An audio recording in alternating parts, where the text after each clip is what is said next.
तो ये है सुमित्रानंद पंत जी का जीवन परिचय, जो कि आपकी बोर्ड एग्जाम की दृष्टि से बहुत ही ज़्यादा महत्वपूर्ण है। और आपको इसको अपनी बोर्ड की कॉपी में किस प्रकार से लिखना है कि आपको पूरे नंबर मिलें, और इसे याद किस प्रकार से याद करना है केवल 2 मिनट में, उसकी भी मैं आपको ट्रिक बताऊंगा। तो बिना किसी देरी से चलिए शुरू करते हैं इस वीडियो को। तो सबसे पहले जीवन परिचय सुमित्रानंद पंत का, तो इसका ओवरव्यू पहले देख लेते हैं। जीवन परिचय सुमित्रानंद पंत, इनका जन्म कब हुआ था? 20 मई 1919 में। कहाँ पर हुआ था? काशी के वाराणसी के उत्तर प्रदेश में हुआ था। मृत्यु मृत्यु इनकी कब हुई थी? 27 दिसंबर 1977 को इनकी मृत्यु हुई थी। और कहाँ पर हुई थी? प्रयागराज उत्तर प्रदेश में हुई थी। ठीक है। फिर इनकी प्रमुख रचनाएं क्या हैं? तो इनकी प्रमुख रचनाएं तो काफ़ी हैं, मैंने सारी लिख दी हैं, आप इतने पढ़ लें। जैसे है पर्वत प्रदेश, ठीक है, चिनाब की चांदनी। तो इनमें जो मुख्य हैं वो मैं आपको बता दे रहा हूँ। जैसे कविता की दुनिया, काव्य संग्रह है, विकल। तो ये जो हैं ये मतलब ज़्यादा पूछी जाती हैं, मतलब हैं तो सभी लोकायत। ठीक है।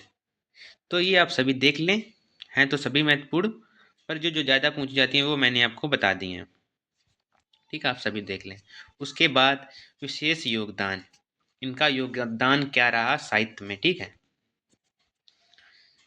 छायावादी कविता के प्रमुख स्तंभों में से एक, मतलब इनका छायावादी में प्रमुख स्थान एक है। मतलब जैसे किसी घर होता है तो उसमें पिलर होते हैं, तो उसी पिलर के हिसाब से यहाँ पर उनकी मतलब उनकी समानता की गई है। ठीक है।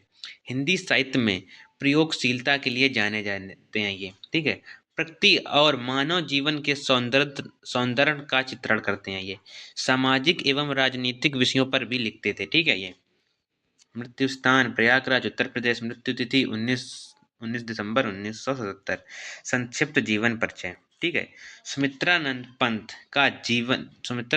का जन्म सन, जो आपकी बोर्ड का आपको लिखना होता है बोर्ड की कॉपी में, सबसे पहले आप लोग क्या करेंगे, ऐसे एक बनाएंगे, फिर ऐसे हो गया, फिर यहाँ ऐसे हो गया, जैसे यहाँ पे आ गया नाम, यहाँ पे आ गया मृत्यु, यहाँ पे जन्म। ठीक है। तो नाम क्या है? सुमित्रानंद पंत। मृत्यु कब हुई थी?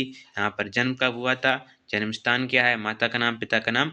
इस प्रकार से आप अपने जब बोर्ड एग्जाम में जीवन परिचय लिखें तो आपको ये पहले बनाना है। ठीक है। ठीक है।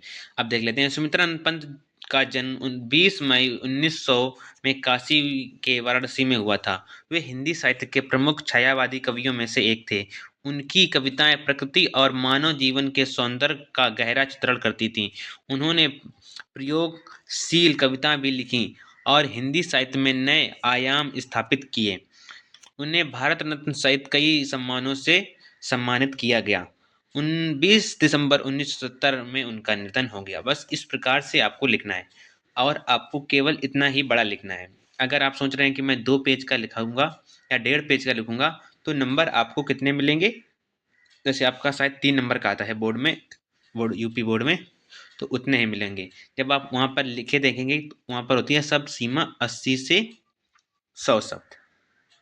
और एग्जामिनर आपका ये पढ़ता भी नहीं है, केवल वो क्या पढ़ता है, अगर आपने वो बनाया है ऊपर, जैसे मान लीजिए जो मैंने बताया था ऐसे कि मृत्यु कब हुई, जन्म कब हुआ, नाम क्या है, मृत्यु स्थान क्या है, रचनाएं क्या हैं।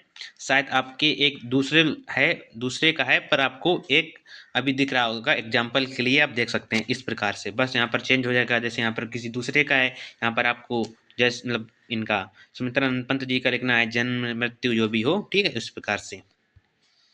फिर हमारा क्या आ जाता है, इनकी विशेषताएं। प्रकृति प्रेम प्रयोग सर, ये तो आप बता चुका हूँ शायद, नहीं अभी नहीं बताया। हाँ, यहाँ से खत्म हो जाता है। एक सेकेंड, कहाँ पर थे? एक सेकेंड। इनकी विशेषताएं, ये प्रकृति प्रेम प्रयोगशीलता सामाजिक चेतना, मतलब ये इनकी सारी क्या है, विशेषताएं हैं। ठीक है। सुमित्रानंद पंत की कविताएं आज भी हिंदी साहित्य के महत्वपूर्ण ग्रंथों में गिनी जाती हैं। उनकी कविताएं पाठकों को प्रकृति के सौंदर्य का अनुभव कराती हैं और मानवीय मूल्यों को उजागर करती हैं। तो ये था आपके सुमित्रानंद पंत जी का जीवन परिचय।